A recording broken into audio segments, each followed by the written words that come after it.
We know that the stock market has been hit pretty hard and Bitcoin falling as well. And the next market set up to fall is real estate. We're starting to see the cracks form. There's a lot of data coming out that isn't necessarily the best. And maybe over this next few period of 6 to 12 months, the prices of housing starts to come down pretty substantially. One of the biggest things we're seeing is this right here, the housing slowdown, the fastest housing slowdown on record. You can see this is the red line we're here, and it is astronomically lower than anything else on record, all the way back to 1977. So that obviously is not a very bullish sign, not very great for the market for housing, and that brings prices down because obviously if it's slowing down, there's not enough buyers. The prices have to come down for people to buy it, and even at that, with interest rates where they are, the price of a house have to come down pretty substantially to even entice someone to try and buy a house now. You can see the average house price is $454,900, which is absolutely massive, a insane amount of money. And you can see it's gone parabolic since 2020 from about 322 all the way to where we are now. And if you take that and just compare the price of how much the mortgage would cost at this average price right now, at what would have been a 2% for what you could have gotten a couple years ago. If you look at that, the estimated monthly payment is $1,681, and that is pretty manageable. People would be able to kind of manage that. But if you take it into now, which that's still pretty expensive, but this is still a $500,000 house, but average houses, if you take the average interest rate right now, 6.5%, that $1,681 payment goes up to $2,875.27, which is astronomically more. You can see the total of your payment is going to be over $1 million, where if you look at the 2%, it's 605,000. So about 200,000 premium this year. Almost, you're over doubling what you're going to pay for the entire loan. And you can see this chart too is very interesting, where 418 is the interest you're paying per month, and then 1264 is your principal pay down.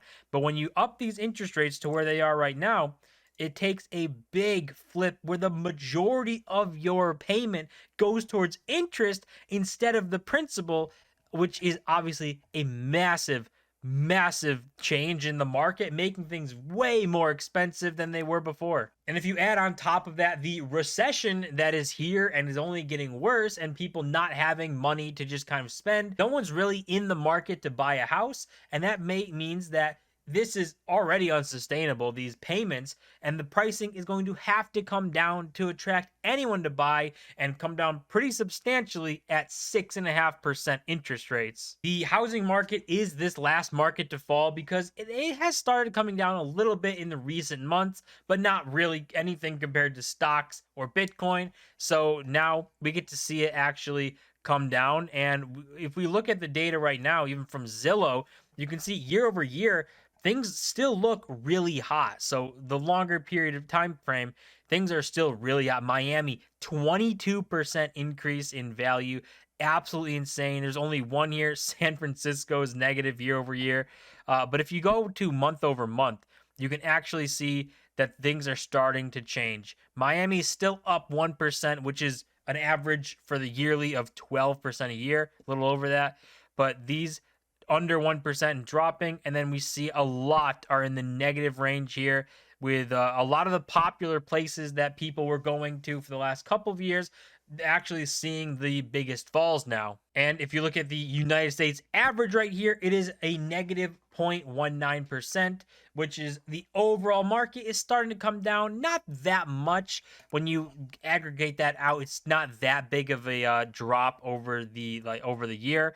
But when you look into specific places like San Jose, down over 3%, that is a big move. Raleigh down 2.5%, Phoenix down 1.5 in 1 month. So over the year, that's over 13%, which is absolutely crazy for real estate prices to move. And if all that wasn't bad enough, the investment firms like Blackstone here are limiting withdrawals for the investors. Here, Blackstone said that redemption requests already have exceeded the 5% quarterly limit for the REIT, which had $69 billion of net assets as the end of October. So this firm and real estate fund is experiencing investors really wanting to leave and trying to get out, but they just cannot all exit. They have limits that they can do quarterly, and that limit has a big impact on them on not being able to get out. We have the combination of retail and regular people not buying houses, not being able to afford houses, especially at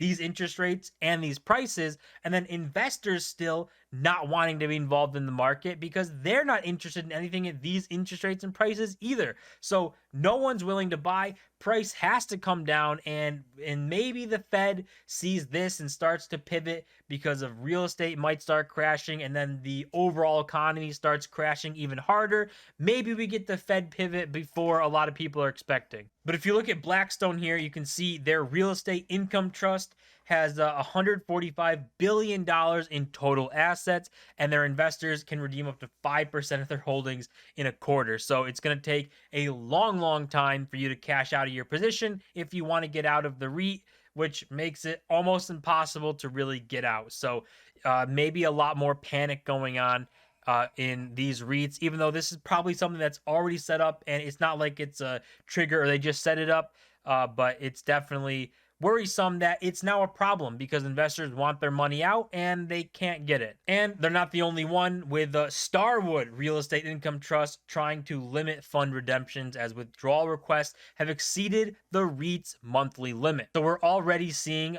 big things coming with the funds from the investor side. People are not interested in holding these REITs, in investing in the real estate, especially at this point. And can you blame them? Not really. So investors not interested. Retail, regular people buying houses, not interested.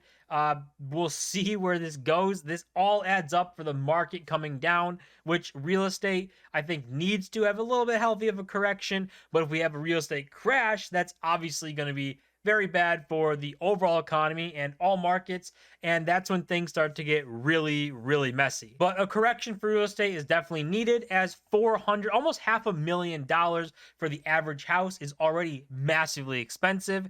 Add on to that insane interest rates, it makes it absolutely unachievable for the absolute vast majority of people to ever buy a house right now. But real estate, the last market standing in the healthiest spot. Obviously, real estate moves slower than everything else, but it seems to be on the verge of actually coming down and maybe seeing a bit of a bigger crash than people are expecting there too. But that's gonna do it for this video. As always, don't forget to smash the like button and subscribe. We're on the road to 1,000 subscribers, and see you in my next video.